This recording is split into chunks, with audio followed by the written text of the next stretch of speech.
Harrison Price for Wednesday, April 2nd, 2025, coming to you from the Nation Network studio, built by Arbor Lee here at the Historic Wall Center. In the show, a presentation of Bet365. Matt Sakaris alongside Blake Price, four-time Juno Award winner Mike Rogerson did not add to his total this weekend, hitting switches and conducting things. We got a big show planned for you, and wow, an absolute gold mine of comments yesterday from Rick Tocchet post-practice. We're going to get into all that today. We'll start with the Surrey Mitsubishi poll question. And just, I know I don't sound 100%. Believe you me, I feel a lot better than I sound. Yesterday, I was really struggling at this time. And you sounded and I sounded better. Yeah. Today, I sound worse. I am actually doing better. And I'm less cranky. Yesterday, a little bit cranky. Not going to lie. Thanks for suffering me. Surrey Mitsubishi poll. Is Rick Tocchet a critical piece for the Canucks next season? Blake Price, what says you? And this is not a criticism of Rick Tocchet, but the answer, I think, objectively is no. This is not a team that's looking for the finishing touches. This is not a rebuilding team that needs kid gloves. A rock bottom rebuilding team that needs a gentle spirit. They're kind of that middling team that means a lot of coaches work for this job. He's a good coach. But if he's asking for $5-6 million a year, yeah, I could understand why Francesco Aquilini wouldn't want to sign on the dotted line if that's the case. I can understand Rick Tocchet's reticence on the other side as well. But in terms of, do you just need to give a man what he wants? No, I don't know. I don't think the Canucks are in that position. You're missing a huge piece. Okay. Well, the Quinn Hughes piece? Yes. If they are two peas in a pod, if they are joined at the hip, I believe the word that Elliot Friedman used was symbiotic. You have no choice. We don't he know is how, absolutely a critical piece. We don't know how overplayed that connection is. And some of that may be Tocchet. He's no dummy.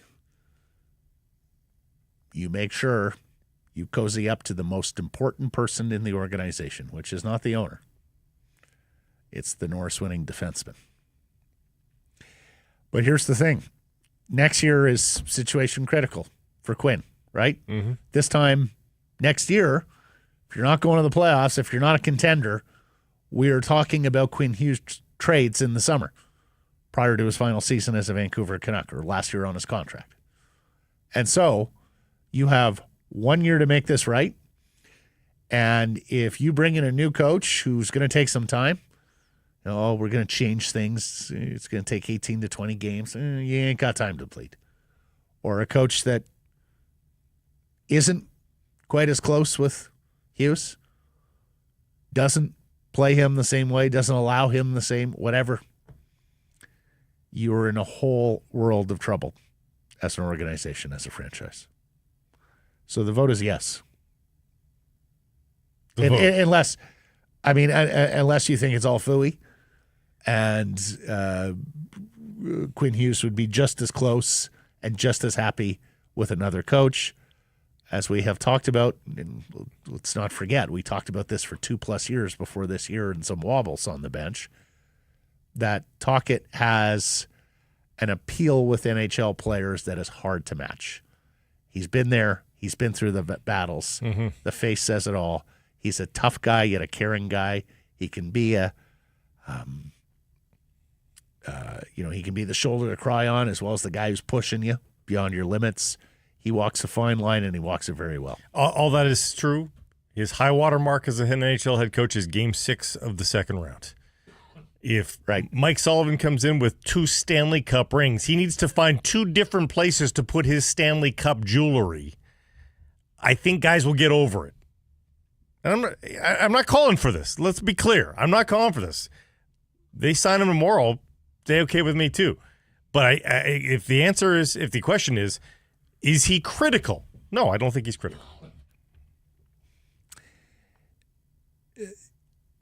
You think they can get Sullivan here?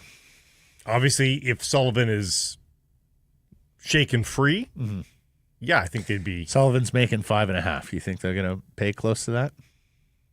Again, the resumes are different. Yeah, so they are. They are.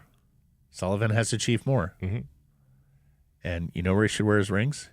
He should come in day one of practice, big fat gold chain with the Stanley Cup rings there. Yeah. Get their attention. Did the last guy do this? Yeah, exactly. Check out my bling, gentlemen. I know what it takes to win a Stanley Cup. At this time last year, would you have said Tochet's a critical piece? Probably closer to yes, yeah. Okay. Yeah. So he's had a bad year on the bench, but did he forget how to coach, or do you think it's more players and the people above him who failed him? Well, we've talked about this before. Like, ultimately, what do coaches provide a team? Like, what's the bump that you get out of a coach? It's still a minority percent. And for all the discourse of everything went right last year and everything went wrong this year, the answer is probably in the middle. You know, like in terms of what Rick Tocchet has brought to this organization. Yeah, he won Coach of the Year last year, but everything went right. Everyone was available every night. With some adversity, it didn't go the same way, did it? So, yeah. Do you have any reason to doubt that Hughes and Tocchet are tight? No, I just think sometimes I think Quinn Hughes is going to have a functional working relationship with whomever the head coach is, because that's just who Quinn Right. Hughes He's is. always going to see the best of the coach. The coach is not going to come down on Quinn Hughes because he's a pro. He's amazing and all that. Not to mention, that's been his best moment as a pro is last year. So he connects that to Rick Tocchet. Would you worry about baby and bathwater? They have made so much progress as a defensive team in the last 2.5 years under Tocchet. Would you worry about a new coach coming in here and suddenly the defensive structure, the defensive identity and detail slacks, dissipates, wanes, whatever you want to use? It really depends on who's coming in, obviously. Right. But would you worry about that? Because I would. Yes and no.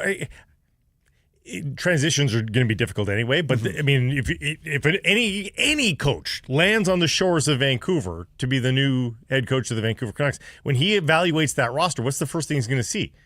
That's pretty decent defense. Yep. Like, that's the strength of the team outside of goaltending. But in terms of skaters, that's where your strength is. I would think that's where they concentrate their efforts on.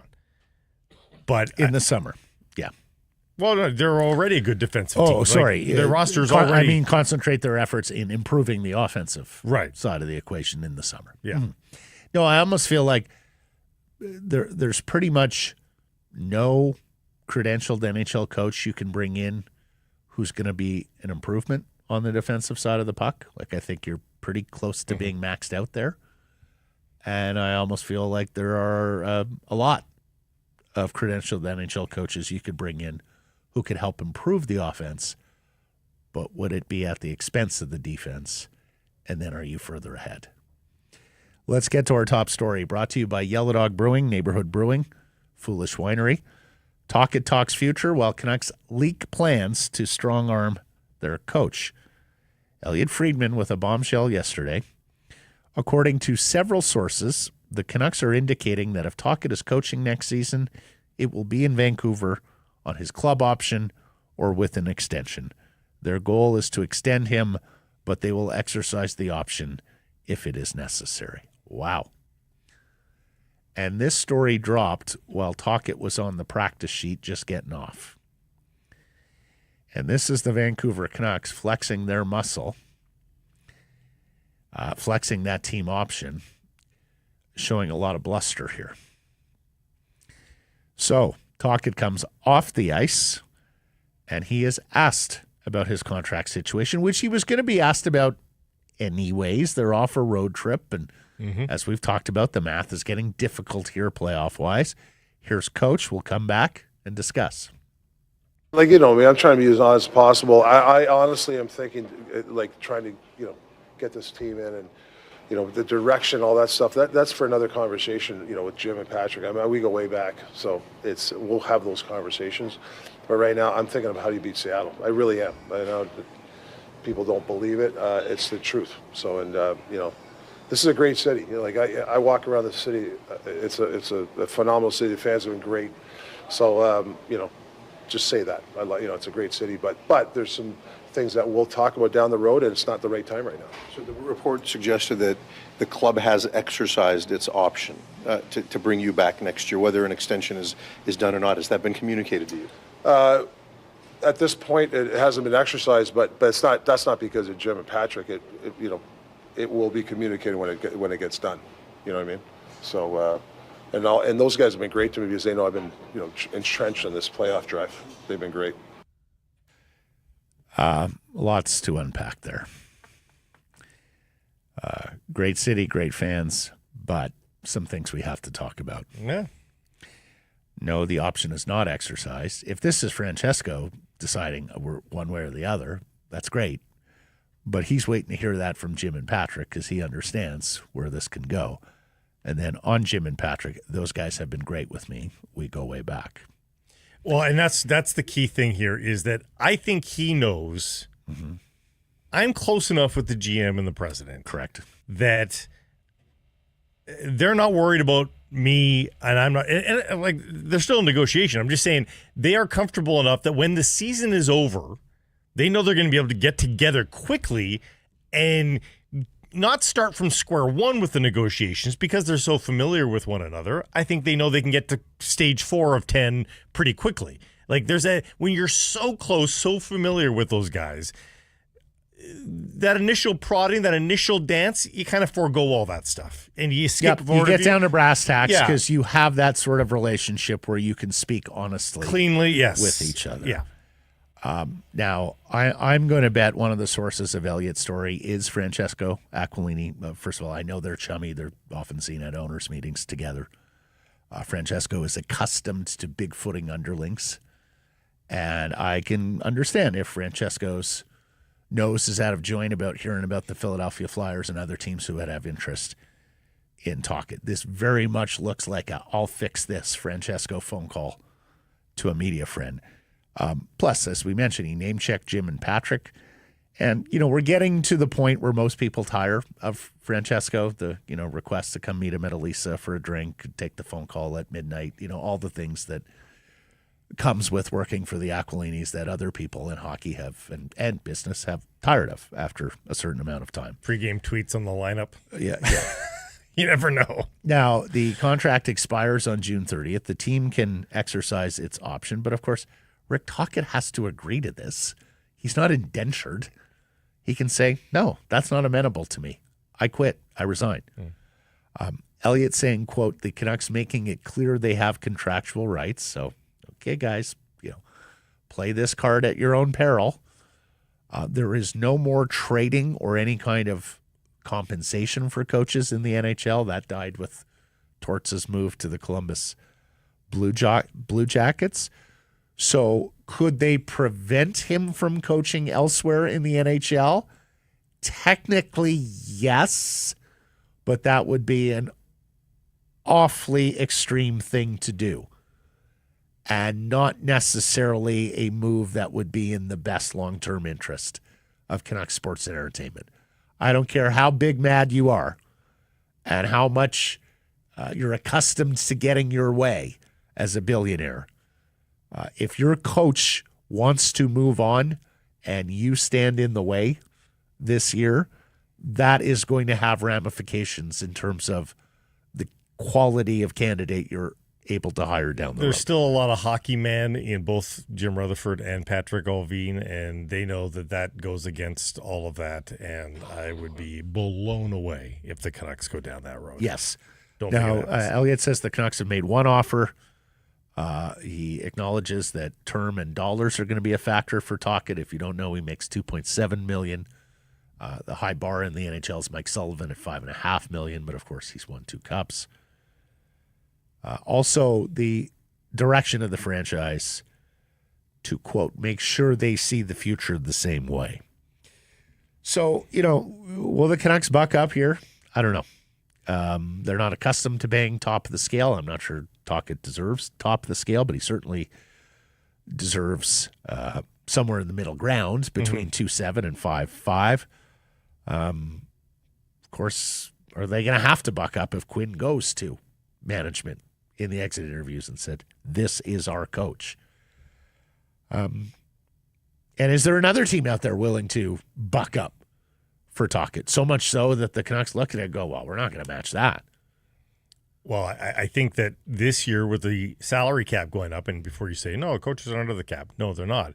But optimism will abound, more so than we've seen in a lot of NHL off seasons this year.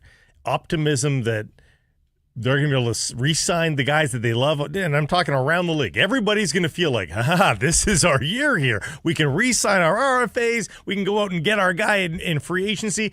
Everybody's going to be freewheeling and fancy this summer. So you have to be careful about being confident that there's not money out there. There's coaching vacancies, interim coaches out there right now that are taking teams to the finish line. And I think there's going to be a lot of money that could be spent on coaching as the inflation will reach that ranks as well, even though they're not, beholden necessarily to the cap. I think that there's going to be a shadow effect on the coaches where they get a bump in pay as well.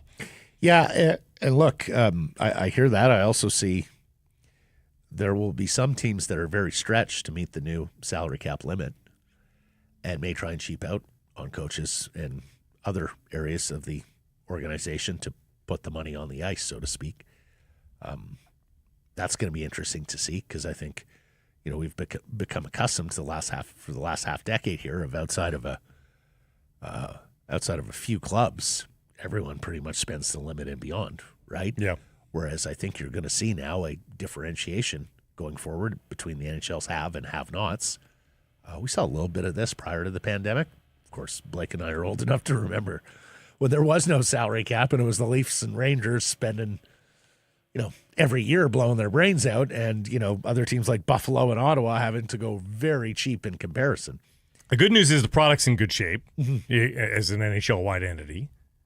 So I think a lot of teams are going to... Product's terrific. The Four Nations face-off helped. I think we've seen an unbelievable finish to the season here where there's not been a lot of 2-1 games. I don't know if you've noticed this. No. Like normally we started to see playoff games at this point in the schedule. Boy, we're not seeing that. Even today's 2-1 game is so much different than yesteryear's 2-1 game. Yeah. Like a 2-1 Anaheim Jersey Stanley Cup final game, just drudgery. Yeah. Everybody can skate now. Everybody can play with the puck. The team that might play the worst 2-1 hockey game is the Kings versus the Canucks. Right. That might be the worst 2-1 game. That might be the worst 2-1 game. You're quite right. Yeah. But those are few and far between. What are our friends at Yellow Dog up to? Well, let's get into some of the new beers that they've got, like the Fest of Ale. The Okanagan's favorite beer fest is fast approaching, and this time spirits have been invited. Come join Yellow Dog Brewing, Neighborhood Brewing, and Yellow Dog Spirits in Penticton for the Fest of Ale. See what they did there? April 11th to 12th, the Fest of Ale for a full weekend of craft brews, and you'll see lots of the new rollouts at the Fest of Ale. Fest of Ale. Mm-hmm. Before we get on to the game tonight, of course, many are wondering about Rick Tocchet's future and whether it pivots at all on the center ice position, what they're going to do with Elias, or how they supplement the center ice position, particularly if Filip Chytil has an injury, a concussion situation now that's going to last beyond this season, and more on Chytil here in a moment. Well, Rick Tocchet was asked to update Elias Pettersson's injury situation yesterday, and wow, it's like he just can't help himself with this player. Let's take a listen. I think once or twice didn't skate that hard, a little bit of discomfort. Upper body or lower body? Upper body. Do you know how it happened or what? Yeah. I think I always expect that, but like I said, it's day to day. When a guy's day to day, expect him to play, but I don't know, the discomfort level, where it's going to go. When a guy is day-to-day, you expect him to play.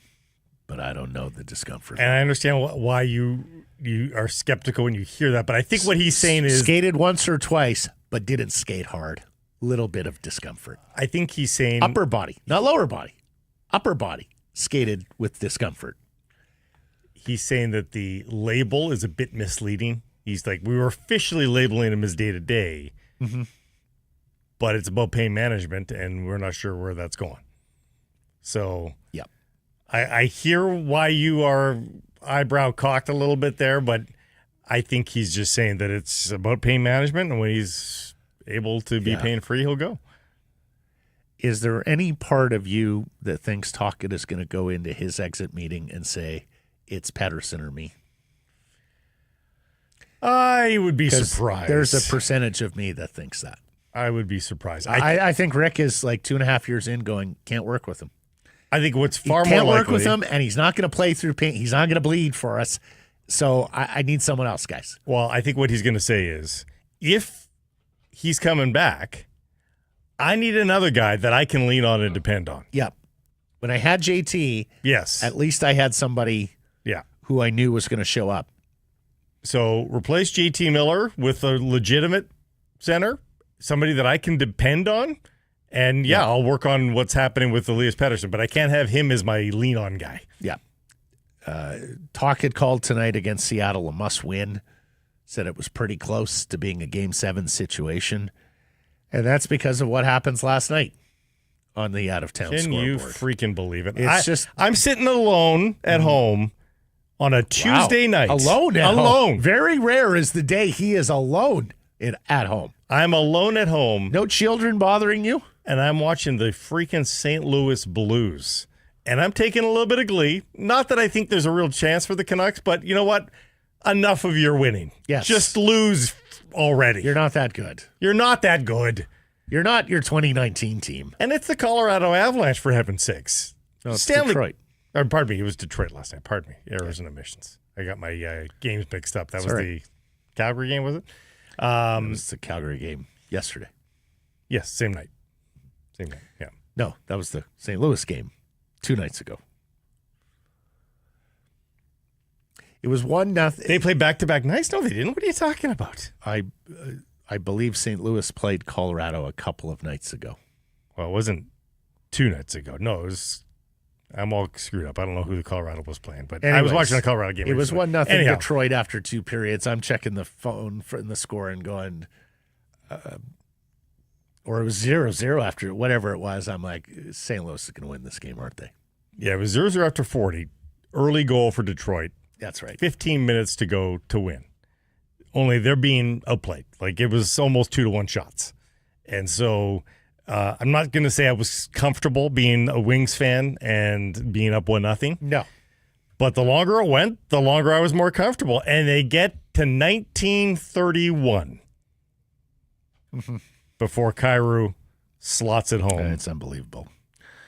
And then by that point, you could tell they were just like, okay, Wings, they had wind underneath their wings, so to speak, pardon the pun, and you knew they were going to win, and they did.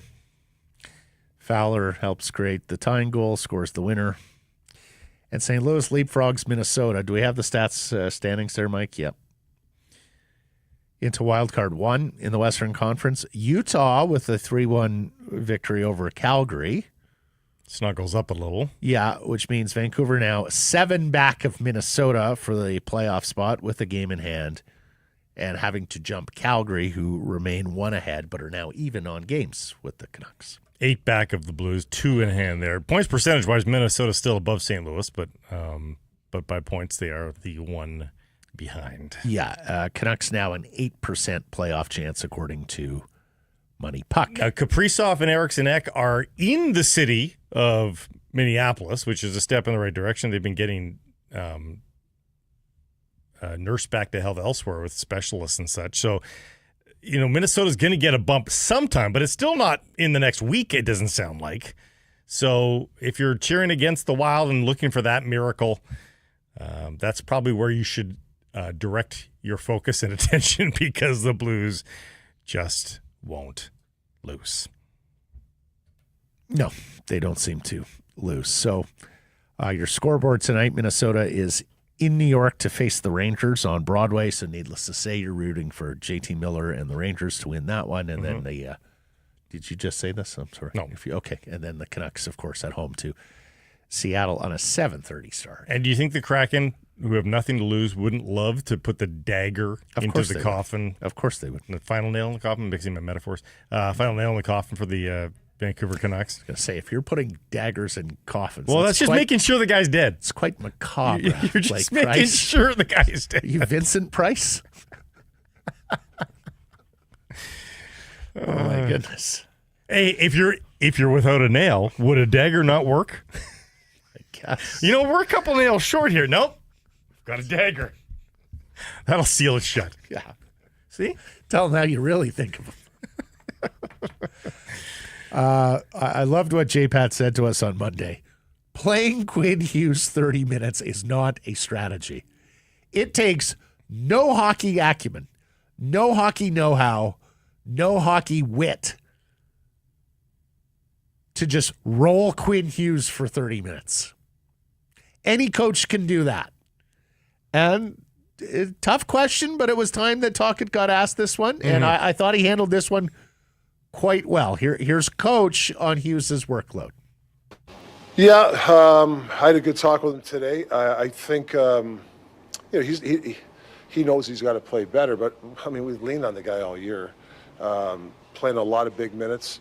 You know, a lot of times footy we talk about it. You know, can we dial it back a couple of minutes? We've talked about that, but you know sometimes that's a lot of face-off, ozone face-off plays. You try to. The times on this, we try to make it's not so evasive. You know, the power play. It's not like, you know, those situations. He's not taking as many D-zone face-offs, so he doesn't get hit a lot. But saying that, yeah, we're do or die. So there's some times where there's situations like, man, we need him out there because he's that special a player. And that's great honesty from Tocchet. And you'll notice they had a long talk there. Yep. Yeah, he's having a lot of long talks with Quinn. If I'm Rick Tocchet, I'm pretty much having a long talk with Quinn Hughes every day now until the end of the season. I'm making sure I'm burrowed right up next to his heart so that he remembers me in the summer. The other problem that they've had with Quinn Hughes' ice time is the close games. Either being just behind, tied, or just ahead. And guess what? Yep. Then he's got to play. And he's got to play, and the coach, and he even looks at the coach. He's been demanding to play. Like, I'm not coming off. Yep. And what I love about that, though, it's a holistic answer with great honesty, tip to tail. He knows he has to play better. It's true. Hasn't been great of late. But we've leaned on him all year. Some of that is on us. In fact, a lot of it is on us. And then we're trying to spare him the D-zone draw so he doesn't get hit. It's good tactics. So that answer to me was Tocchet at his best as a communicator. This next one, not so much. But I get it. Because, again, he's coming off the practice sheet, and Farhan is saying to him, your option has been exercised, or they plan to exercise it. He's caught off guard by that. And I thought he kept his composure during that answer, recognizing, boy, this is an important question. My answer really matters here. And I thought he answered it reasonably well. I'm going to guess there was a little burn inside about this. Wait a second. Someone from this organization is leaking that they're picking up my option, and I'm being asked about it without any kind of notice, like seconds after I step off the ice. So then he gets asked about Lekkerimäki. And frankly, I think the frustration that he might have felt about the contract question came out in the Lekkerimäki answer. Here's Coach about why he isn't playing the rookie more. Yeah, of course. But we have, we got some pitfalls here. The team's working hard. I don't know where you want me to play him. You want me to play him in center? Okay. No, I'm just saying, what do you want? He's on the power play. He's a young kid. You got to be careful. We know what we're doing when it comes to young guys. I think you guys in the past were about the franchise of putting guys too quickly. I think so. I mean, we're not doing that. We're going to, think we're just going to take our time there. It's the same thing with Pettersson. That's the same thing with Mancini. You got to marinate these guys. Got to give them some good times. You got to protect them. So we're protecting their confidence. I think they've done a hell of a job, these young guys, on this road trip. This is a good taste for these guys. And whether they play 10, 12 minutes or I get them on a shootout, when I put them out there, I'll make those decisions.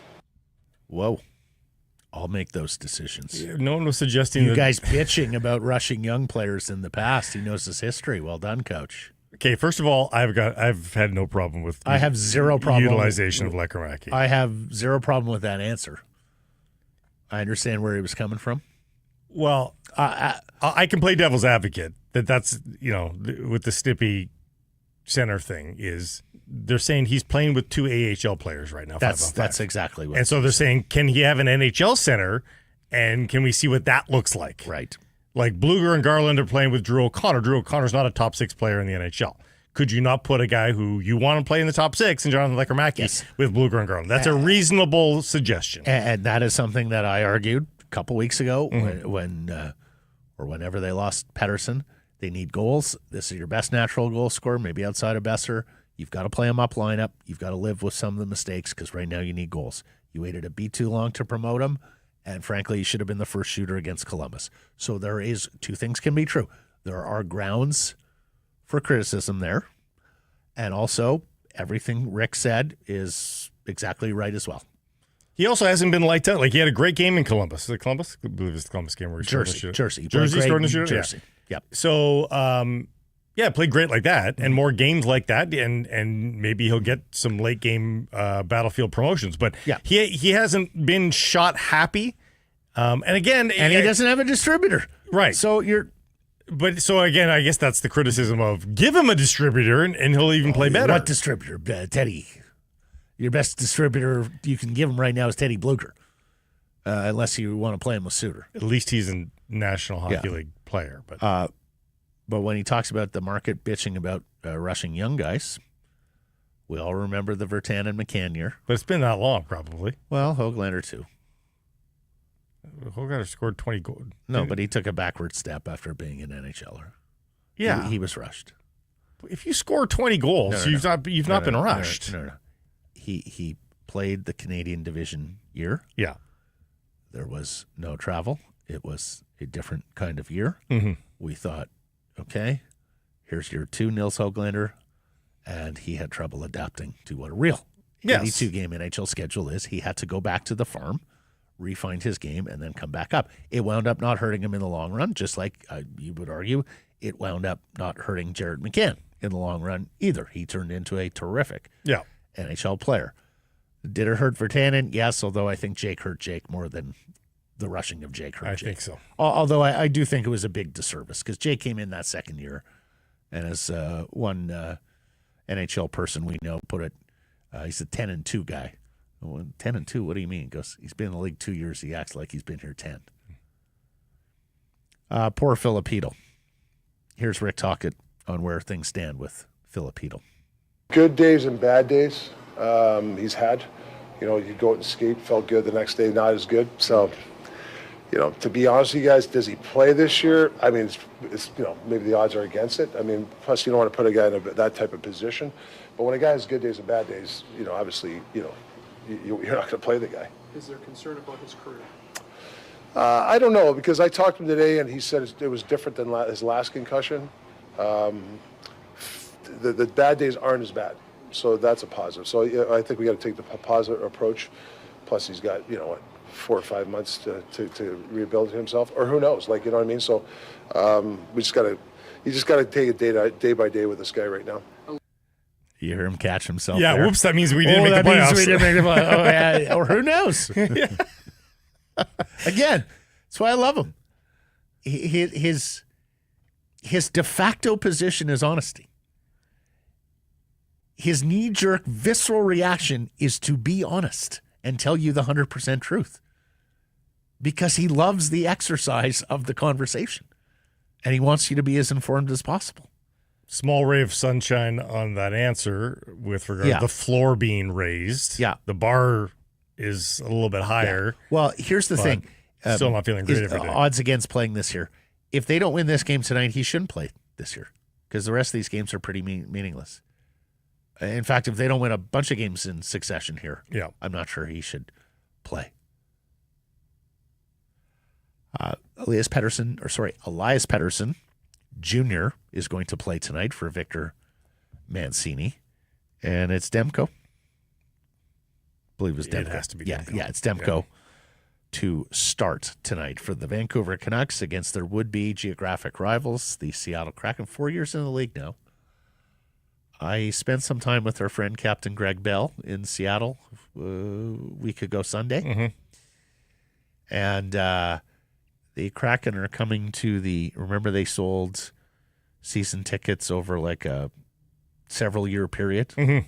I forget if it was like 3 or 4. You had to buy for like 3 or 4 years, then somewhere at like 5 years.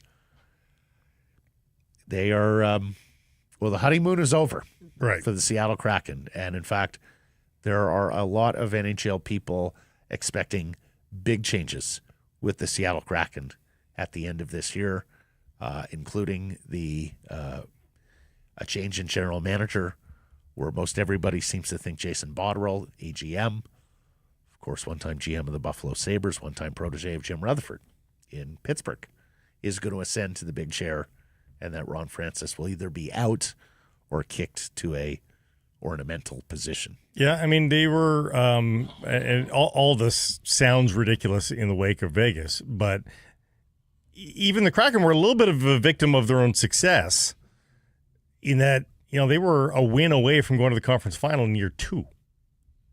And hell of a series against Dallas. Yeah. So now you missed the playoffs 2 times in a row. Yep. And because you didn't have a lot of years of going to the second round of the NHL playoffs, you have the one moment people forget why they're coming back. Yep. And yet, from a pure hockey perspective, and I know there are some people who hate what they did in free agency last year, and I don't think the Chandler Stevenson contracts or the Brandon Montour contracts are going to age particularly gracefully, but those are pretty still decent players in the here and now. Shane Wright has taken a nice step this year. Sadly, Matty Beniers hasn't built off his fine rookie season. But they've got some Evans, the young right shot defenseman, I believe he's right shot, is playing. No, he's left shot, but he plays. Matt, here's the problem. And they have some players on the come. This is from on the ice and off the ice. It's the same issue. Who are you buying the jersey of right That's now? right. It's supposed to be Beniers. Nice player. But he's not a cornerstone star. No, not yet. And I don't know where he's headed. No, I don't know either. The good news is you have him, you have Wright, and you have Catton, the kid who the Giants are playing against right now in this Spokane series, who all profile as top 2 centermen. So even if one of them doesn't quite get there, that's still going to be pretty good at center ice, and you're likely to have a top 5 pick again this year and get one of the better players. Cam Robinson was telling us yesterday. It's probably a drop-off after 5, then another drop-off after 8. But Seattle's going to get one of those guys. I'd still be worried, though, with the 3 that you mentioned, Beniers, Wright, and Catton. Yeah. How many of those guys are going to profile above 65 points per season? Like, again, star players. Like, I don't know that there is one in there. And that's probably right. But it's kind of like what we're talking about with the Canucks. Oh, for some sure. of the parts thing. Yeah. If you can't get that. Well, for the Canucks, it's about their second-line center. This is about their first-line center, right? That's the problem. No, for the Canucks, it's about their first-line center, too. We're assuming that 40 is a 50-point player. That's not a fucking first-line center. Not this year, that's for sure. But at least he's proven that he can. He's got to come all the way back, and they need a second-line center. Yes. Oh, not saying there's not Frankly, road to I hoe. would trade Seattle's center ice position right now for Vancouver's. An $11.6 million guy who could be an anchor. Well, they've done a second-line guy who may not play again because of concussions. And Shorts can play down the middle, too. Yeah, I mean, they've done what we've talked about for the second-line center. They've flooded the position. McCann can play down the middle. Yeah, you're right, yeah. So, so frankly, like, Botterill's taking the team over, and if he's going to have 3 years, I suspect. Hey, dude, did we just stumble upon a trading partner with the Canucks? Well, we had talked about McCann before. I mean, we had talked about McCann before. I don't have their minutes down the middle in front of me, But some of these quote-unquote centers are playing on the wing there. Mm-hmm. Yep. You could rehabilitate them as centers. We'll see if Botterill wants to do his old mentor Jimbo a favor. That's true. Just send a center iceman up the I-5.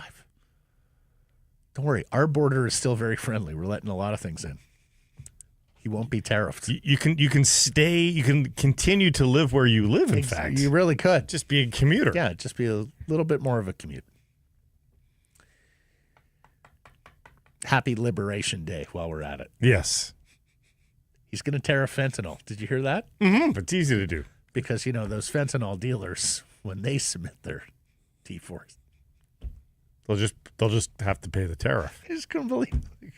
We're in the theater of the absurd down there. Okay. Abbotsford wins for the 10th time in a row. 2-1 over Bakersfield. 2 third-period goals from Tristan Nielsen and Phil DiGiuseppe. They're home. They're in San Diego tonight, going for 11 in a row. They're home Saturday and Sunday to Laval. And it looks very good right now for Abbotsford to have home ice advantage in the AHL Calder Cup playoffs. Kirill Kudryavtsev got on the board last night. We've been looking at it and going, okay, it's a great run, but it's fueled mostly by AHL veterans. It'd be awesome if some of the young Artur Shilov's had an assist last night. And he had a good game, too. Yes. It'd be great if the prospects fueled some of this. And look, Shilov's and Kudryavtsev, good last night. Manny Malhotra doing a hell of a job down there. You do wonder, do the Canucks view him as an internal candidate to replace Tocchet if Tocchet walks? I think in an ideal world, it's 1 or 2 more seasons for Manny Malhotra. But if they lose Tocchet, yeah, is that an option for them? We had a super chat from yesterday that we didn't get to. It was right at the end. That super chat button is open for you folks. Half proceeds going to the BC Mental Health Foundation. This is from Brybeck, who asked, should we ignore the size and draft Cameron Schmidt? This is the Vancouver Giants winger, 5'7.5". I will defer to the likes of Cam Robinson, who yesterday we asked him about Cameron Schmidt, and he said, look, to believe in Cameron Schmidt in the first round is to believe that this guy is the outlier and is going to have success where guys his size don't typically. He goes, I haven't seen enough from Cameron Schmidt that makes me believe that he's the guy that's going to beat the odds. And I think if the Canucks do pick in the first round, because I do think that is up in the air right now. I think if they could trade their first round pick as part of a package for a second line center, they will do that in a heartbeat. The owner will pretty much demand that. But if they do pick at 15 or wherever it's going to be, they absolutely need an NHL player. Like, you have traded out too many draft picks, and you plan to trade out more draft capital, that the picks that you do make have to be like Lekkerimäki and Wielander. They have to be sure bets to play in the NHL, even if you're sacrificing some of the upside.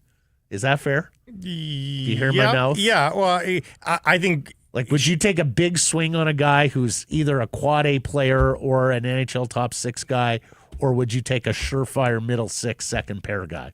Probably more of that, but I think that Schmidt sounds like a great guy if you make some trades and end up in a better spot where he might be a bit of a slider, that you steal him at the back of the first round or early second round if you've acquired a different pick. But as it currently stands, hey, sometimes players just don't line up where you slot in, right? You might like the player, but it just doesn't make sense for where you're picking. So I would say it's probably a no for me. There's some interesting prospects in the middle of the draft. All right. Let's get to our menu. It's brought to you by Greta, and we'll be there April 10th. It's a week from tomorrow. Mm-hmm. Doors open at 5, game at 6. A Canucks Army watch party presented by Fountain Tire. Come watch the game with us, eat great food, play in the arcade. Exciting giveaways, 50-50 draw in support of Kidsport Vancouver. Tickets are $10. A $40 VIP package gets you a burger, a beer, and a game card for the awesome arcade. You got to be 19 plus to attend. Tickets, nationgear.ca. Secure your spot. Come join us. David Quadrelli is a preeminent host. He makes everybody feel so welcome. Mm-hmm. He is so likable, has so much fun on the microphone. I enjoy watching David host these events, in part because I don't have to host these events. Laurence Gilman and Frank Corrado. Gilman, we basically go through the whole mechanics of coaching, contracts, negotiations, salaries, options. And with Frankie, well, we talk coaching, but also about the task at hand here, some of these players. And Frankie's coming my way on Sidney Crosby to Vancouver. Oh, stop it. No, if you're going to brag about your Safeway, my NHL picks, I get to brag okay. about this. Okay. Time now for Bet365 Bets of the Day. This segment proudly brought to you by Bet365. I don't even remember what I picked yesterday. We take Whitecaps futures, I think, the two of us. Oh, that's didn't right. We did take Whitecaps. No? I did. Yes, we did. Yeah. Yes. So we're going Canucks game today. At least I am. Yeah, for sure. And Pew Suitors riding the hot hand. By the way, we have an update, too, from the Kraken. No Jaden Schwartz, no Eli Tolvanen. So there's 45 goals out of the lineup for the Seattle Kraken. Have those guys combined for 45 this year? Yeah. Wow. Yeah. So that is a big bit of news. Ty Cartier and Ryan Winterton are the replacement. So that is a big switch. So I think there's Have any Canucks combined for 45? Pew Suitors riding the hot hand. I think he comes back home. He's had a couple days rest. I think Suter notches another one. Plus 240 on an anytime goal from Pew Suter. So you stole my bet. Really? Yeah, I was absolutely going there. Well, because, if not Suter, then who? Yeah. For the Canucks. But now that you've told me about the Seattle injuries, Besser and DeBrusque combined 48 goals. Yes. Take that, Seattle. There you go. Vancouver's top 2 goal scorers are a few goals better than Seattle's Those are top middle two. 6. No, those are the top 2 goal scorers. Oh, really? Yeah. McCann doesn't have more? Nope. Really? 18 for McCann. Well, give him 19 tonight. I'm going Jared McCann. Well, he likes to stick it to the Canucks, Yes. right? They gave up on him, and he's kind of a sour guy to begin with. You remember Beth Bartkowski? He was sour. I don't know if he is anymore. I He's think kind of he's a mature. bitter little, so-and-so. Anyways, he's plus 280 as an anytime goal scorer. Breaking news coming in from Bet365, where every nail-biting overtime win is a barn burner. Every faceoff, hat trick, power play, shot on goal, penalty shot, and every suspenseful minute in between. Amazing. Whatever the moment, it's never ordinary at Bet365, an official partner of the NHL. Download the Bet365 app and use code NATION. Code NATION to get in on the games. Must be 19 or older. Please play responsibly. Laurence Gilman is next.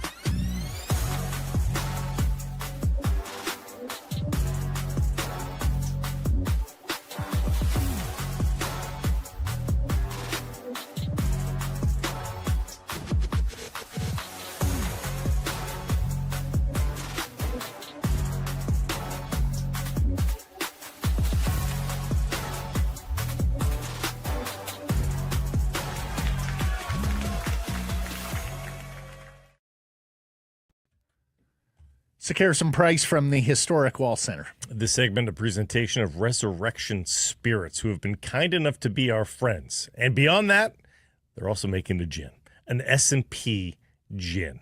Blue, fancy, and most of all, tastes fantastic. So go check it out at resurrectionspirits.ca. You can visit them in East Van. This is a Canadian-made concoction, and it's perfect for spring and summer. Right now, we'd like to get that into your bar fridge. Well, I guess you wouldn't put it in the fridge. Into your bar closet? What do we call that? Bar. Just a bar, Just man. bar? Into your bar? Just a there bar. we go. S&P, S&P, $5 off. And delivery now available. Resurrectionspirits.ca. Cabinet. Bar cabinet. I think that's the word I was looking for. Because who doesn't have a bar cabinet at home, huh, Frank Corrado? What's in your bar cabinet? What's or going on, bar, boys? as regular people call it.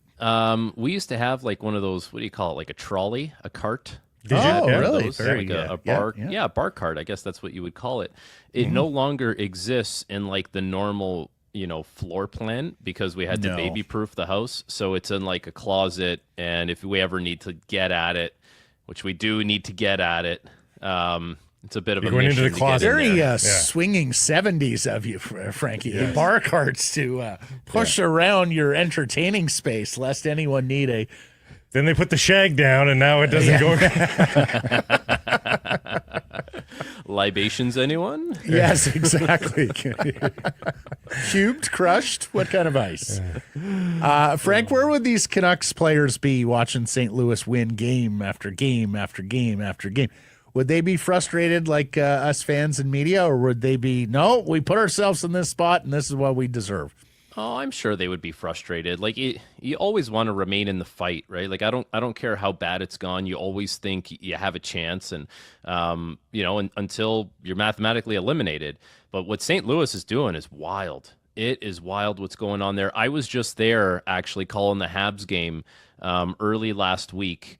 And Holloway was incredible. That top six has been cooking, and it's interesting. Have you guys done like the draw comparisons to the year they won the cup to this year thing with St. Louis? I'm getting asked that all the time. Not win by win, but tell us about it. No, but it feels different, right? Because I feel like that was more of a veteran team that was underachieving at the time.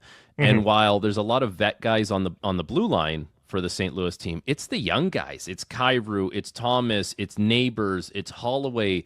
It's like this next like up and coming wave that has really kind of taken this team and brought it to where they're going. Not to mention, Jordan Binnington was personally offended by Blake Price's comments during the Four Nations, and he took that to heart. And now he's riding an unbelievable heater. So like that's a serious team. I think if you're Vancouver, of course you look at it and you're frustrated, but you got to say like, you win that many games in a row in the fashion they're doing it, you tip your cap to them. Well, Frank, it was you, me, and Mrs. Binnington. That was it in Jordan Binnington's We rode corner together. during the four. Absolutely. Yeah. We did ride together. with regards to the frustration of the Canucks, like if they were 8-2, we'd still be going. The Blues are red hot. You'd still be commenting on how well they've been playing, but that difference of 4 points is everything. Like if the Canucks were 3 points back of the Blues right now, it'd be full steam ahead for the Canucks play, but you'd still be saying, hey, the Blues are playing lights out. By going that perfect 10-0, they've been just good enough that they've almost put it to rest already. Like it's razor thin margins, and the difference between lights out and merely very, very good is the difference right now. Yeah. And it's crazy that Jim Montgomery was fired by the Bruins this year because they thought that was going to fix things. And look what he did. Look what he did in St. Louis. Like he completely revamped the way that team plays defense. Like they're one of the best defensive teams in the NHL by every metric that you can imagine. They are a top third to a top 10 team. And so that was a wild miscalculation in Boston to let Montgomery go, thinking that was the issue. But that's to the gain of the Blues. And they've been great. And I think we always kind of come back to all the different things that went wrong for Vancouver this year. The fact that they're in this spot, like we wouldn't have predicted this. At the end of last year, in the summer, at the start of this year, the outlook looked way more rosy than it's been. But there's going to be some work to be done. It's not over yet. You still have to play the games. But just with the way St. Louis is playing, it feels like the hope is dwindling here as the games go on. But that was eminently predictable. Everybody said when he was leaving Boston, that's a good coach leaving.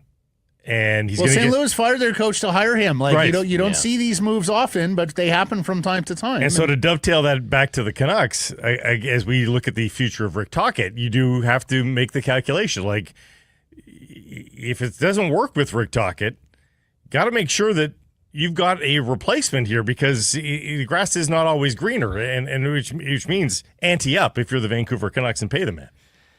It is interesting, the coach thing, because I follow a lot of Ottawa, and Travis Green is going to get some love for Coach of the Year for what he's done there. And I think he deserves to be in the top 3 to 5 of that conversation because of what, that group didn't change a ton. Like the core guys remain the same outside of the trade deadline move where Norris goes out and Cousins comes in, and he turned them into a very good defensive team.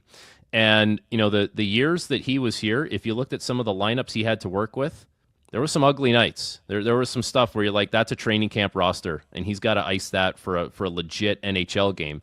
And so, if you want to take that to what Rick Tocchet, has had to go through this year, whether it's been, goalie hurt, star player, star forward, $11.6 million, not playing to that level, feud between him and the other star forward that's here, like all these different things, like that weighs over Rick Tocchet's ability to coach the team. So like it is hard to get a read on him this year. And I think, from last year to this year, the Canucks went from being one of the most, call it like easily watchable, most exciting teams to watch, to, I would bet that there's people who like watch hockey who would have the Canucks on like a do not watch list this year outside of watching Quinn Hughes. Seriously. Yeah. And that's like, I don't think that all falls on Rick Tocchet. And so if you want to like play the game where you don't want to bring him back, that's fine. But, he might go somewhere else and have a ton of success. He may not, but there's a chance that he could. And Travis Green did that this year in Ottawa and is having success, and he's going to the playoffs. I would quibble with you about the coach of the year stuff, but it's not worth it. Carberry's going to win. We'll just move. Yeah, exactly. We'll just move on. It's a formality. Carberry's going to win. Right. And then after that, like, Montgomery probably deserves votes. Well, Montgomery deserves votes, but like for me, my ballot might be entirely in the West after Carberry, because I think Arniel deserves credit in Winnipeg. I think Hiller in Los Angeles and in Vegas as well. Yeah. Deserves credit. And then, Montgomery in St. Louis. So, and frankly, even Ryan Huska. And the point totals of the teams in the West are all superior to those of Ottawa and Montreal, and to me, the other candidates in the East. But nevertheless, Frank. Yeah, fair enough. But just to jump in there, doesn't it feel like the West is like who wants to make the playoffs the most, and in the East it's like who's just gonna get in? Yeah, exactly. Like I was pleased to see the Senators actually go on a run and carpe diem there, because there were so many teams that it seemed like, okay, does anybody want to go to the playoffs in the East? How different or similar is Mike Sullivan hockey and the way he wants to play from what you've seen from Tocchet here in Vancouver? Oh, it's a good question, because I think Sully's a great coach, and I think there's a part of Sully where it's not like he wants to be like doesn't want to be high risk Sully, but he's had to live in a world where he had Malkin on a line, Kessel on a line. Of course, he's always had Crosby, and he's always like when the teams were really good, he had a very responsible, kind of fourth line. But I guess what I'm saying is like he has had some like offensive players that he had to let them be themselves and not kind of stifle that, and he did that, and he had success with it. And you made the right balances on each line. Like you had Nick Bonino playing with Phil Kessel and Carl Hagelin, because that worked. Like there was two guys with a more defensive kind of conscience out there. So, like, I think Sully is, like, you have to earn his trust for sure. Like, he doesn't just let you, like, you don't just get his trust. So there's a little bit of caution that way. But, he wants you to make plays. Like, I think with Sully, if you're going to make a mistake making a play. Don't make a mistake, just trying to play it uber safe. And, like, you have to find the right time to do that stuff. But, yeah, I think Sully's a great coach in a weird situation right now in Pittsburgh. Yeah. Like that team's not going anywhere anytime soon, and he is a great hockey mind trying to guide them through it. It's a weird, bizarre hockey life right now for him. Well, I bring him up just because we presume that if Tocchet is not going to be here, that Sullivan would be at the top of the Canucks wish list. Do you think that's fair? I don't know. Like Sully feels like he's so deeply embedded in the whole Pittsburgh fabric there, right? Like he was in charge, or he was part of the group that was doing the general manager search, which is crazy to think that the head coach is involved in that with the Fenway Sports Group. Like, so it feels like this is what I mean about it being bizarre in Pittsburgh. It's like Fenway's there, Sully was in charge, or he was part of the process for picking the GM. How does the GM fire him? And then Crosby's still going to be there because it sounds like he doesn't want to go anywhere. So how does anything really change there? Yeah. So I guess that brings me to Vancouver. It's like, well, if you want Mike Sullivan, you better be willing to pay the Babcock price or the John Cooper price, or you know what I mean? Like, it's going to have to be a huge number, because similar to how Montgomery was hired, 5 days after he got fired, I think Sullivan falls into that category as well, where if it's like you got a guy that you think is okay and you got a little money to spend, you're going to fire that guy and hire Mike Sullivan. Is and there you any would have chance done of that Sullivan years ago. Is there any chance of Sullivan and Crosby? Do you think you could swing that in any way, shape, or form? Would he follow him? He makes fun of me for this. He asked tongue-in-cheek, but I think there's a world where Sidney Crosby could be in Vancouver one day. So you know what's funny? Like, I do this show. We've had this conversation with you, Frank, and I know you've poo-pooed it as well. I know where your lines, but I'm just here's the thing. I've opened up my horizons a little bit on this. Oh, and I'll tell you why. Sidney Crosby has done everything. He's won Stanley Cups. He's won individual awards, Olympic golds. He's done literally everything. He has not done this. He hasn't played for his childhood team, the Montreal Canadiens. But to bring Vancouver into the mix, he has never played for a Canadian market. And we know there's some people here very familiar to him. And so, obviously you make the connection. But I've been thinking now, like, Crosby's still playing at such a high level. So the question is not, are teams going to call on Crosby? The question is, are teams going to call on Crosby and give up a piece that they think is going to be a 10-year plus NHL player to Pittsburgh because that's what they need in return for him? And you're going to get 2 to 3 years of Crosby, and the Penguins are going to get a 10-year, really solid NHLer. That's, I think, the conversation that you have to be willing to have, and you have to have a stockpile, like a stockpile of that type of stuff. Or maybe you don't. Maybe you're willing to part with it for 2-3 years of Sid. But that's why I was looking at Montreal and thinking, they have a stockpile, and they have picks. And that's like, not that I think it's going to happen, but if I could ever conjure it up, I was looking more that way. And I hear you, and I think that's fair. I just think the owner, the president of hockey operations, the GM, and the current head coach would absolutely, in a heartbeat, move that young player and future assets out to have 2 to 3 years of Sidney. I want to get back to what you were saying about Sully adapting to the offensive talent in his midst. Did I hear, or am I reading too much into it?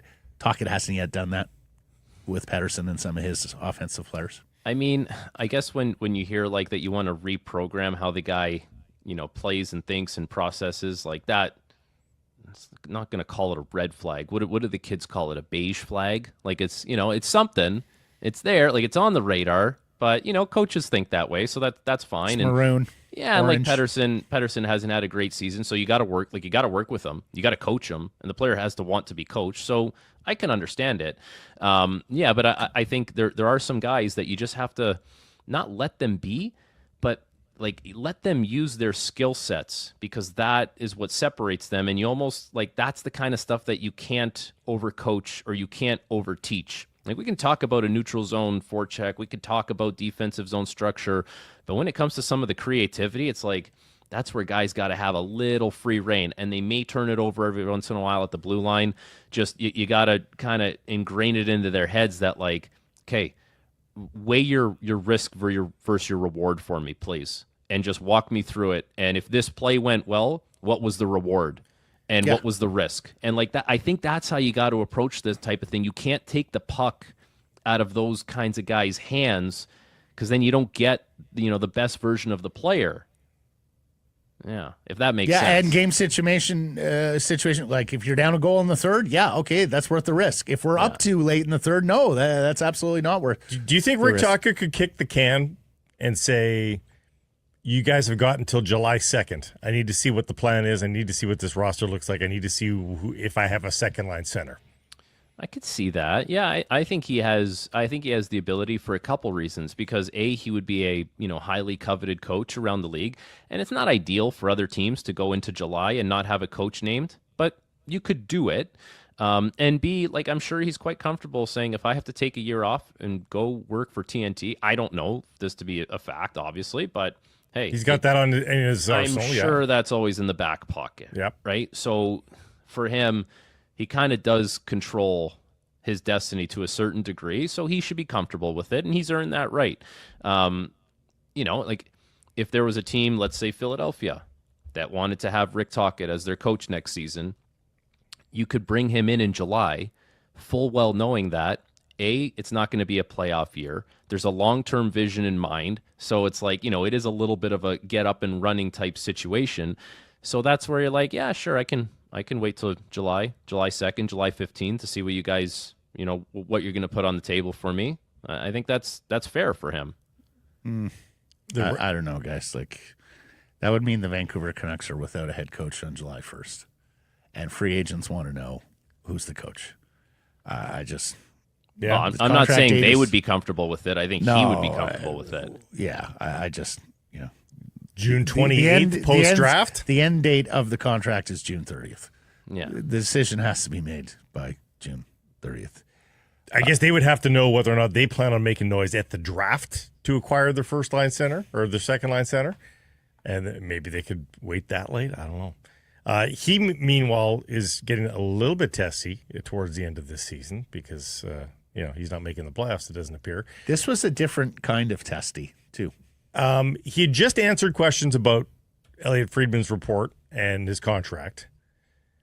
The next question was on the use of Jonathan Lekkerimäki. And I think he held his testiness in check during the contract question. Yes. And it seeped out during the Lekkerimäki question. And I've got no problem with the way that they've used Lekkerimäki to this point. He's not getting 6 minutes a game. Like, he's generally 10 to 12 minutes a game. Yep. You could quibble that there's isolated incidents where you would have liked to see when the Canucks need a goal, him out there. But for the most part, not crazy. Should have been the first shooter in Columbus. But the question going forward with the playoffs, such a remote possibility, should you just put him out more, sink or swim? Or as long as the mathematical chances are still there, you keep on keeping on? It's a good one because I feel like I've been in this situation as a player where, like, you're the young prospect and the team may or may not make the playoffs, or it feels like a long shot. I kind of think you probably play them like this is how I think it should, like it would play out, and it will probably play out. You're playing him the amount that you thought you would as if you're in the fight because nothing really changes. And maybe once you're mathematically eliminated, you probably have that conversation with your GM where you're going to say, listen, this guy's part of our long-term plans. Let's try and, like, the pressure's off everyone, play him more. And we have nothing to lose. We actually have more to gain by kind of getting him some confidence here and giving him more looks. But, like, you use the word giving. Like, you can't just give and give and give. You do have to earn it to a certain degree. And I feel like as long as there's still a little bit of fight left in the team, like, you're operating as usual until that day comes and there's an E next to your name in the standings. And then you're like, okay, that E doesn't mean eliminated. That E means evaluation for next year. And then you're putting them in that situation more. Last question from me. We discussed this in the opening block, and of course, we are very familiar with the context and the nuance and the history between these two. So I just want to read, no question here. I just want to read it to you flatly. Okay. And you tell me what you think. Tocchet has asked about Pettersson's injury yesterday. He says, upper body injury, day-to-day. Quote, when a guy's day-to-day, you expect him to play, but I don't know the discomfort level. He then goes on to inform he skated once or twice, but didn't skate that hard because of a little bit of discomfort. Yeah, that sounds presented like a without frustrated comment. Coach. It sounds like a frustrated coach, man. It sounds like a coach that is tired of, whatever has been the case with Pettersson, and definitely has a more old school, kind of rigid mentality when it comes to these types of things. And that probably isn't Pettersson. Like, Pettersson probably just can't play through some of the stuff that Tocchet would be able to, or maybe he's seen some guys, be able to play through. It's hard because we speculate on these things and we don't know all the nuances. We hear one side, we hear the other side.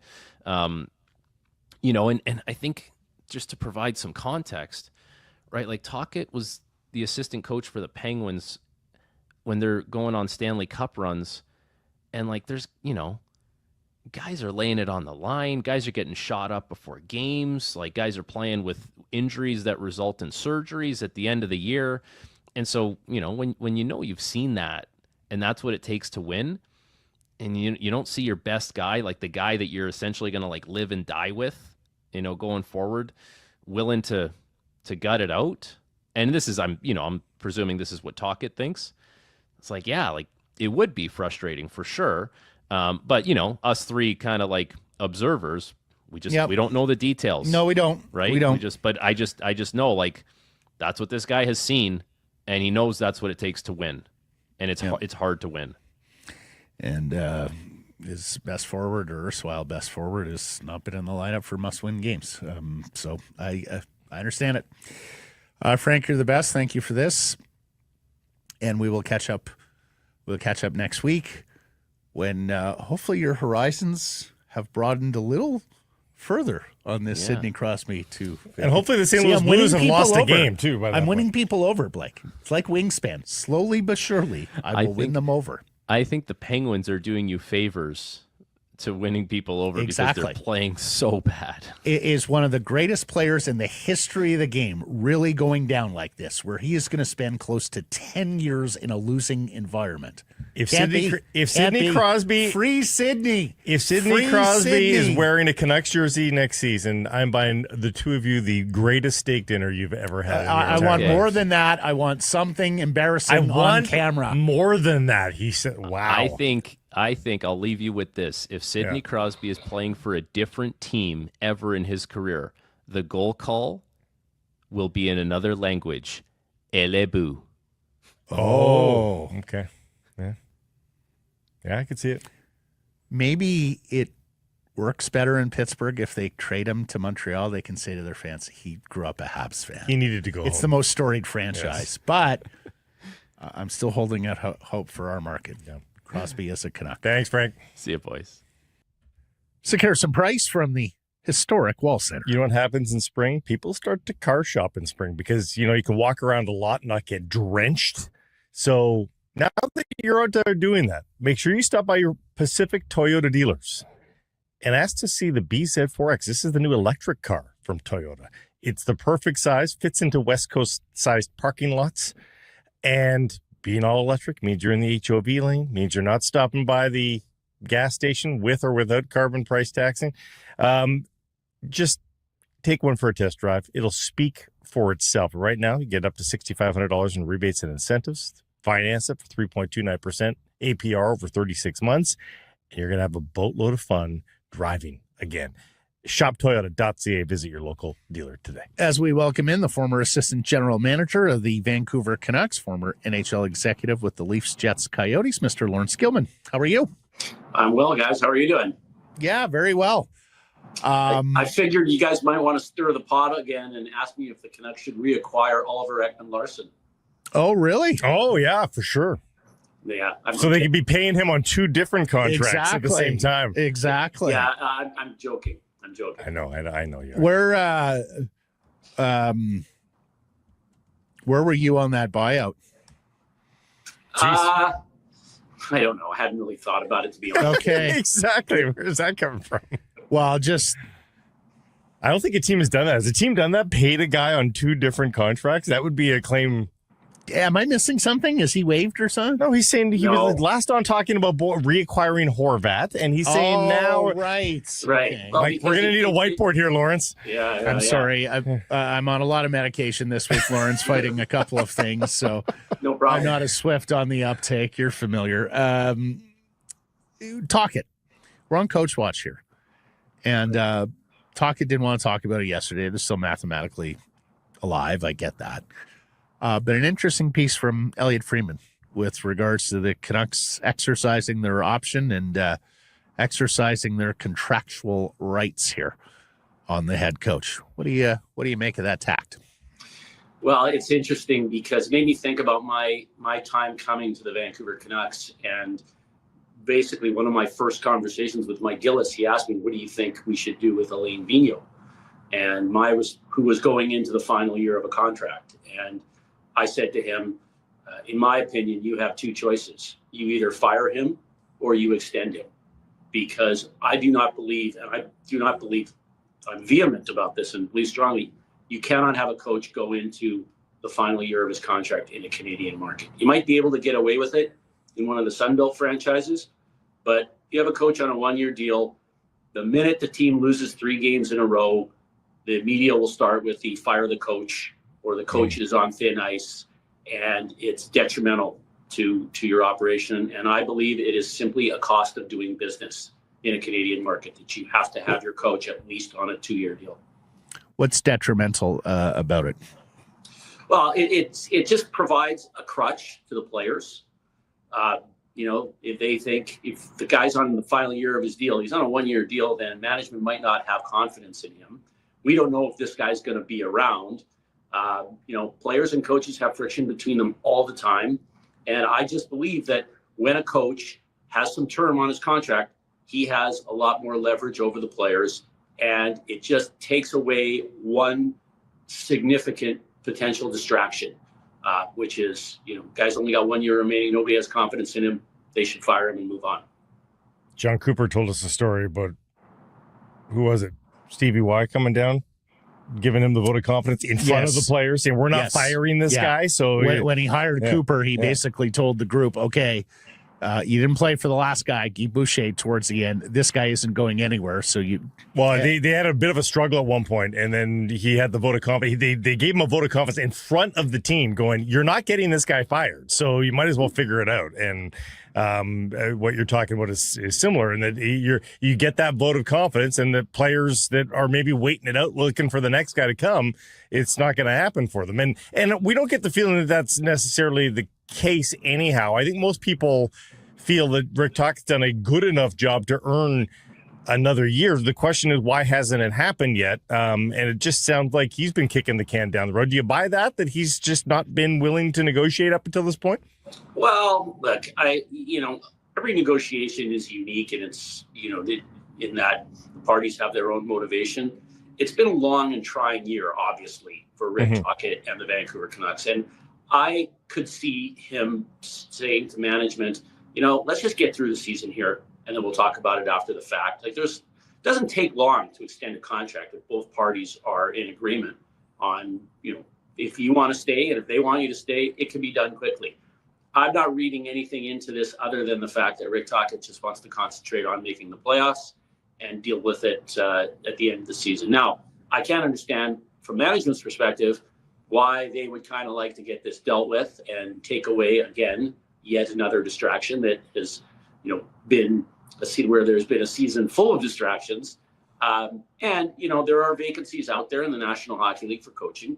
You've got interim coaches in various places, and I can see why the Canucks, on their behalf, would like to get it done. Rick Tocchet is a very good coach, and he would be highly sought after if he were on the market. Would it be conceivable that a coach goes to management, especially in this scenario? And again, you're not saying that this is happening. I'm just saying, can you conceive of this? That a coach would go to management and say, listen, if I come back, player X and Y need to be gone, or player X and Y need to be brought in. Would he use pieces of the roster as sort of leverage in whether or not he's going to resign, or is that a bold step that you've never heard of? Well, you've heard me say this before. Players play, coaches coach, managers manage, and owners own. I would have none of that. Your job is to coach the team. And obviously, we'll give you a seat at the table when it comes time to talking about who's going to be, who we're going to acquire, or you may even bring him in at the trade deadline when you're talking about who you might send out. But at the end of the day, you have scouts and you have management people who make those decisions. And if you are allowing your coach to come in and dictate the roster, you are going to find yourself in a world of trouble at some point. Okay, so Laurence, help me play this out in terms of what's allowed and what is disallowed by the NHL. So let's say they can't get together on an extension. Canucks exercise the option. Obviously, Rick has to agree, right? He's not indentured here. He could resign and quit. At that point, is he free to coach other teams, or do the Canucks have contractual rights over him? The Canucks could prevent him from taking another job if he's under contract to them for a year. It would be an ugly situation, but in theory, that could happen. I've never seen it, not to my knowledge anyway. But no, I believe at the end of the day there will be a multi-year extension reached here. I think from what I have seen and read and heard, I think Rick Tocchet genuinely wants to be with coaching the Vancouver Canucks going forward. And I believe that Jim Rutherford and Patrick Allvin want the same thing. So I think at some point this deal gets done. It's just a function of when. Yeah. Because there's no more trading or compensating for coaches in the NHL. There is not. Yeah. If you give permission for someone to go, you open the door, there's nothing coming back your way. Right. So, like, even in a financial way, like, I think John Tortorella might have been the last. He was. I believe he was. Not received a second-round pick. Something like that. Yeah. Yeah. Yeah. So, like, the Canucks wouldn't even have any kind of financial claim or anything like that if Tocchet wanted to go elsewhere. No. They would just have to say goodbye. Yes, but it would be a bad look to prevent the guy from not going to some, like, if he doesn't want to be here, what's the benefit of forcing the guy to sit on the sidelines? That's just it's bad form in my opinion. Hey, where are you? Sullivan makes like $5.5 million in Pittsburgh. Now he's got 2 cup rings. Rick reportedly is at 2.7. The Canucks at one point were paying a whole lot of coaches not to coach the Vancouver Canucks. You were in Toronto when Babcock got the huge bag. Where are you on paying coaches these days? Like, how much, like Sullivan is twice as much as Rick Tocchet. Like, are there really that many standings points available on a year-to-year basis that the salaries can be that sort of out of whack on the top of the scale and sort of at the middle of the scale?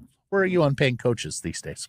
To begin with, in the case of Mike Sullivan, it's one thing to be a Stanley Cup winning coach. It's another to be a 2-time Stanley Cup winning coach. And until you've been a cup winner, you're not in that conversation. And it is inappropriate. If I'm negotiating with the coach, and I negotiated on behalf of the Canucks with Alain Vigneault when his deal was up at one point, and I would be telling the employee at that point, like, let's compare apples to apples here. And in fact, we had that very discussion with Alain, and he said, quite frankly, because he represented himself, Claude Julien and Mike Babcock and these other coaches have won the cup. I've not done that. I'm not asking for that amount of money. Now, I also believe that you do get what you pay for in this business. And, it is worth paying a veteran coach, someone with experience, and particularly, I think, someone with familiarity with your roster. And that costs something. And there is a fair market value associated with it. Do I believe that, the number is $5 million? Like, do I believe that's money well spent on a coach? I'd probably rather spend it on a third line center. But, if a guy's making 2.7, 2.8 million and you're negotiating with him on an extension, he's not going down. And the question is, how high, are you prepared? How much are you prepared to stomach in paying the guy? Yeah, this is the big boy league, though. Like, it's not on the cap. Like, don't you just have to pay market value? Like, you don't pay him $6, especially if you're a high revenue team. Yeah. Can it be viewed as a competitive advantage paying a head coach, Laurence? Well, if the head coach is good enough, but there's some coaches out there. You look at Spencer Carberry and the job that he has done in Washington, and I don't think he's making huge glue, as the expression goes. But yeah, in some instances, it is worth paying a good coach, fair amount of money because they're good at what they do. At the same time, I certainly believe there's also a law of diminishing returns, and there needs to be structure and order. And these are businesses that have payroll structures, and there is a point where the juice isn't worth the squeeze, as I like to say. And in Rick Tocchet's case, I also think he probably does have some leverage here because there are other jobs that are going to be available. And when you look around, he probably could be one of the best candidates that would be available if you're a general manager looking to fill a coaching vacancy. Now, conversely, Manny Malhotra is maybe one of the up-and-coming names in the organization and beyond. He's won 10 straight games now with the Abbotsford Canucks. He's been on an NHL bench for years as an assistant. I mean, he seems to be playing Rick Tocchet kind of hockey. They outshot the opposition 36-13 last night, so the defensive system is there too. Like, they do have a little bit of leverage there, and that they've gotten a replacement that nobody would bat an eyelash at, I don't think. I don't think Rick Tocchet cares about that one iota. No. And I do think Manny is a great evolving coaching candidate. I believe he will coach in the National Hockey League at some point. I would be leery of bringing him out prematurely. And putting him behind a bench. I would like to see him get a little more seasoning, a year or two at the very least, to be frank with you, because you're never going to get hurt by getting more experience. It's the same for players as it is for coaches. The American Hockey League isn't just for developing players. You develop coaches as well. And Manny is certainly developing at a rapid rate. Take me back to the Babcock contract. After you guys got him signed, did anybody bat an eyelash at the salary, and did anybody sweat the buyout after you guys had to let him go? Well, first of all, I wasn't there when the contract got negotiated. He had been done. That deal was done at least 2 or 3 years before I got there. I think it's fair to say that the powers that be at MLSE were not thrilled to have to pay someone that much money to not work for them. But these are, Bell, Rogers, Larry Tannenbaum, et cetera, are well-experienced owners and have been through it many times. And, they understood what they were getting into when they executed this contract with its employees. So, again, it's the cost of doing business. No owner wants to pay anybody to not work for them, irrespective of what the price is. But again, when the price starts going up as high as it did in that instance, that's a bitter pill to swallow, to say the least. I'm really bad on my Maple Leaf knowledge here today. Ekman Larson, Babcock. I'm screwing everything up, Gilman. I apologize. Listen, everybody's entitled to an off day. Yeah, no, and I'm having one right here with you. I should add that last week I wasn't at my best because I referred to Drew O'Connor as Dowling, which I don't know why I did that. Yeah, no.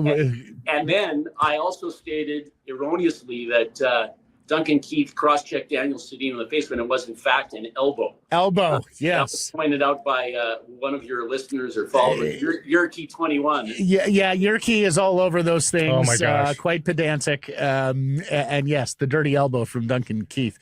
I should know. I was there. I was in the building. Yeah, well, and we spent many a show on that. Like yes. That the pride of Penticton with the dirty elbow. Do you have anything further for him? I'm just going to shut up now. I'm quitting while I'm behind. All right. No, not Laurence, much. We'll end on that note. Thank you for this. I'll be better next week. Promise you that. Thank you for your time. Until then. Don't be too hard on yourself, Matt. The Vancouver Canadians are back at the net. Catch fireworks, giveaways, and Friday nooners all spring and summer long. Get your tickets at CanadiansBaseball.com. Let's take care of some price from the historic Wall Center, where if you're heading to a game in downtown Vancouver, and there are some games this week, make a staycation out of it. Book your stay at the Wall. Call 604-331-1000. Ask for the S&P rate. Some blackout dates apply based on availability.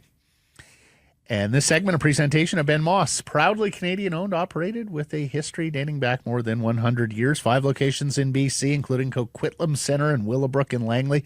Committed to customer satisfaction. Check out the large selection Canadian mine diamonds, lab-grown diamonds. They got mine diamonds with payment plans to suit your needs. For more information, check out benmoss.com. Ben Moss, because love is timeless. A good, not great week, and frankly, we should be holding you to a higher standard on the Safeway My NHL picks, Blake Price. Yeah, I'm not tired of winning. I've raised the bar myself, so, 3-2 is very pedestrian, very mediocre. To me, this is like the Blues, getting 10 straight wins, but doing it after 60 minutes. Like, are you really winning games at this point? Like, you should be wanting to win them in 60 minutes, so I'm finding fault in the 3-2 week for myself because I deserve it. Now, I will say this, the 2 that I dropped, as we take a look at my picks, the 2 that I dropped, my 2 losses. Oh, my God.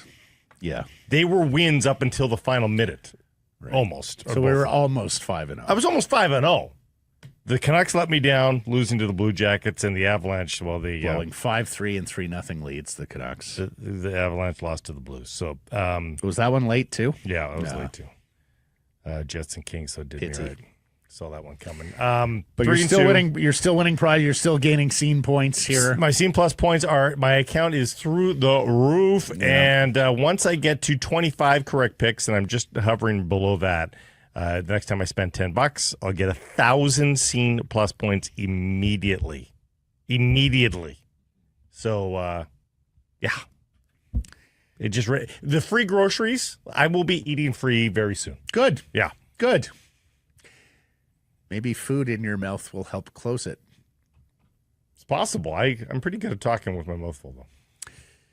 Big news from the Canadian Football League, where Stuart Johnson appointed the 15th commissioner of the CFL. He is formerly now the senior vice president of content and sales at Bell Media. He's the past president of TSN. In fact, Blake and I have both worked for him. You a little more directly than me.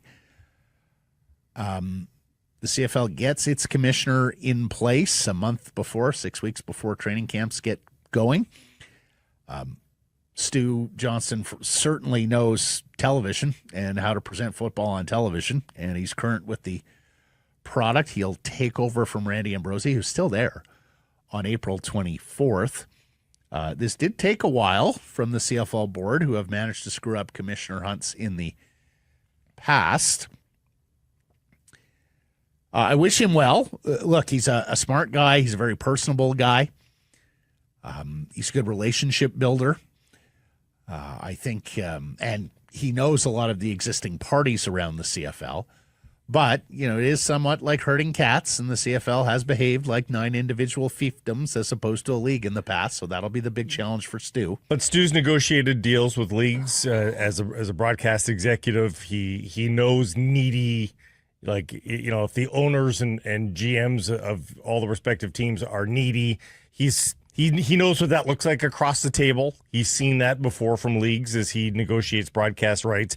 I think even if we didn't know Stu a little personally, the resume I like coming off of Ambrosie. Yes, like they went with a little bit of a heartstrings thing with a former player and such in Ambrosie, and who had a very successful business career. Yeah, he did. But not from a media side of things. Right. And every league and team really now needs to be a media enterprise. That's what you are. And the presentation of this league, elevating the look of the league in every single way, I think Stu's probably got a pretty good chance of doing that. Yeah. The CFL will always have challenges. There is no easy street for the Canadian Football League. There just won't be, especially in today's economy.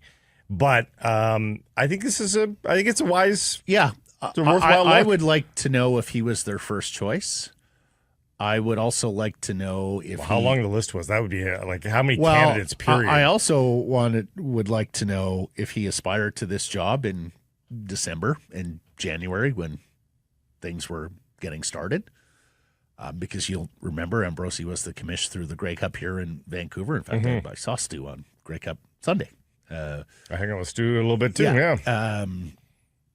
So I would like to know if he aspired to the gig then, or whether things have happened in the Bell world since then. And I say that because it's quite a week for TSN.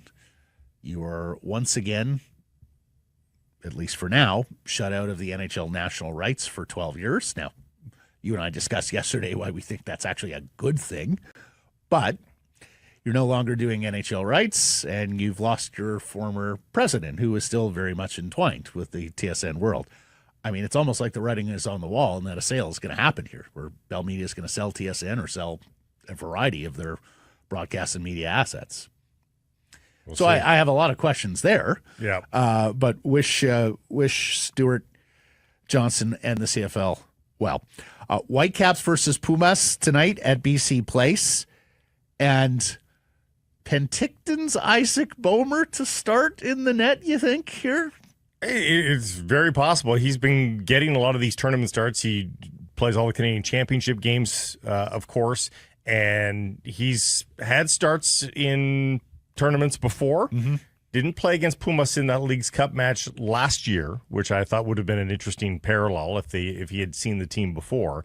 But I don't mind it. I mean, I have not been blown away by Yohei Takaoka this year.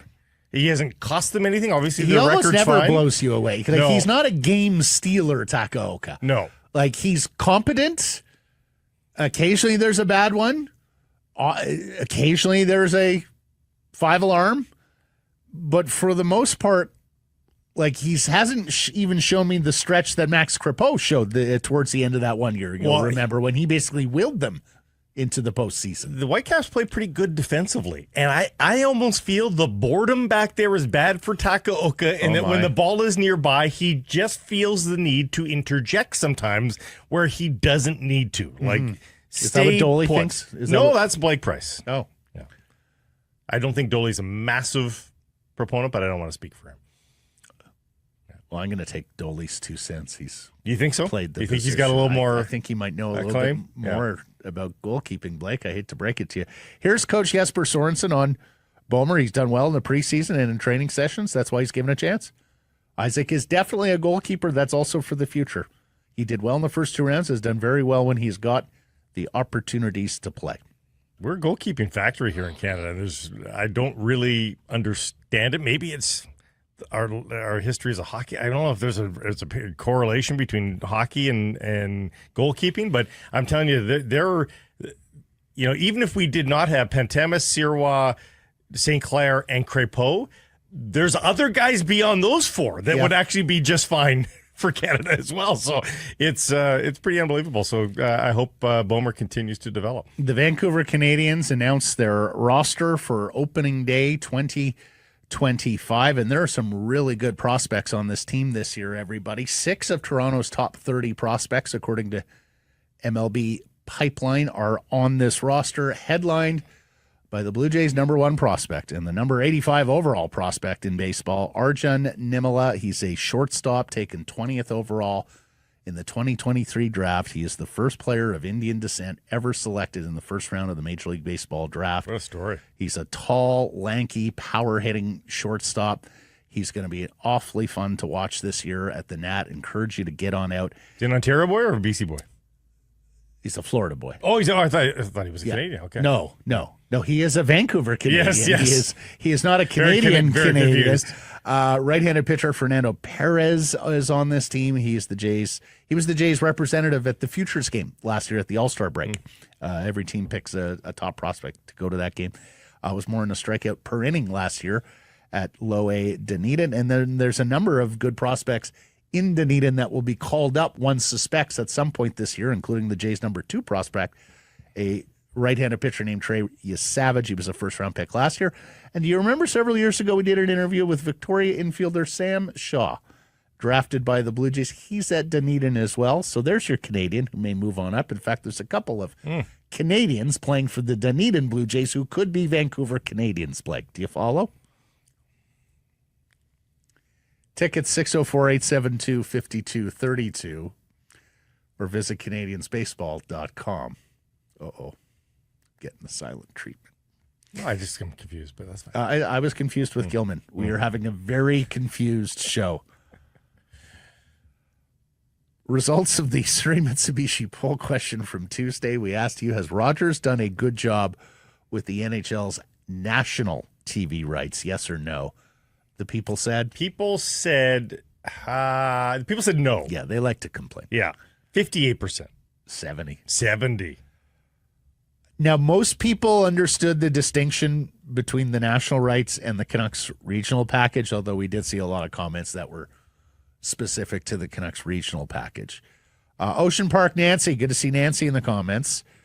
My biggest issues with Sportsnet are only the Leafs games get 4K. Ron McLean is still there, having goofs like Luke Gazdick as analysts. Ron, overall, I'd say yes. Of course, there are things I would change. See, that's the thing in this poll, is that if you would change 1 or 2 things, you probably voted no, because it's not exactly to your specs.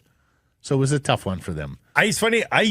Generally, as you grow old, you get more critical of things. Mm-hmm. This is one rare avenue where I used to be far more opinionated on what these things look like, and now On broadcast? broadcast? You're talking about sports broadcasts in specific? Yeah, like what the feel of the studio, the sound. Yeah. Like now, I am look oriented. Like the 4K criticism, the streaming quality criticism, like that to me is far more important now than the personalities. Like I think like there's a bare minimum, there's a bar there that needs to be hit, but to me, I feel like we have regressed so much in terms of the visuals that I just want that back to being spectacular across the board.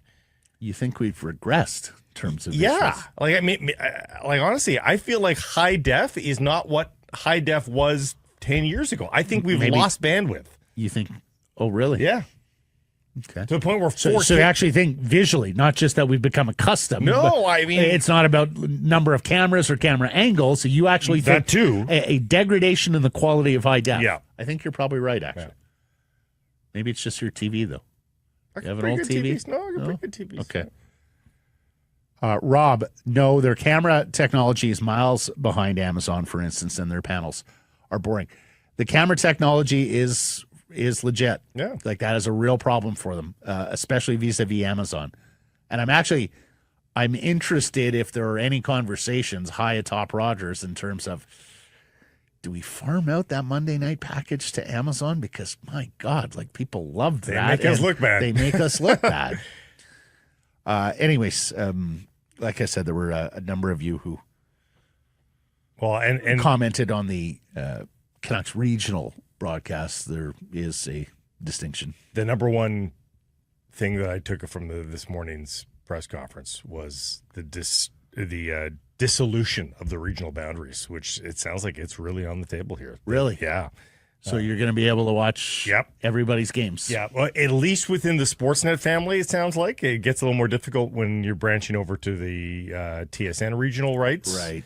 But it sounds So for like Canucks, for those of us in BC, we'll be able to watch all the Flames and Oilers games. yeah, or Yeah. way more anyway, way more. Yeah, Yeah, and honestly, there have been a couple of times this week where, for example, last night, I'm sitting there going, oh, man, I'd love to watch the Habs game, but it's a regional telecast because that game had some meat on the bone. And the other night I was looking to watch the Calgary game, and it was regionally fenced.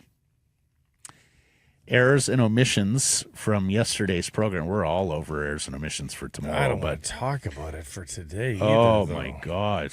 Just when I thought that maybe Well, Yurke had stopped listening to me. Yurke is a or- very important check and balance on this program. yeah. Well, when you said the game that nobody saw in Bakersfield, I'm like, that's not right. I know. I didn't I was feel like, right there as was soon a as it left. Salt Lake City game that I remember nobody saw, but I don't remember Bakersfield No, as a Canucks preseason game. And sure enough, Yurke, it was Stockton, California. yeah. And you know what? It didn't make sense when it left my mouth because I was like, but they've got an AHL team that would have been accessible for a lot of people. It was Stockton, California. And then Yurke again caught Cam Robinson on It's Not Like They're the 96 Devils, thinking he was talking about a cup team. It was the 95 Devils that won the cup. The 96 Devils missed the playoffs. Again, the first team in a quarter century to win the cup and miss the playoffs coming back the next year. Mm-hmm. Anyways, Cam, we've all been there with Yurke, and we'll be there again. Anything to self-report, anything from the inbox? I think we've dealt with enough today. Been enough lashings Yeah. today. Thanks Yeah. for joining us, everybody. Appreciate you spending some time and connecting with the program. Please do subscribe to all our assorted channels, YouTube, and wherever you get your podcasts. Follow on social. That's X, Insta, Facebook, TikTok, YouTube, Blue Sky. Live on many of those platforms, noon Pacific time. And, of course, please do support the community sponsors you hear us talking about and keep it local.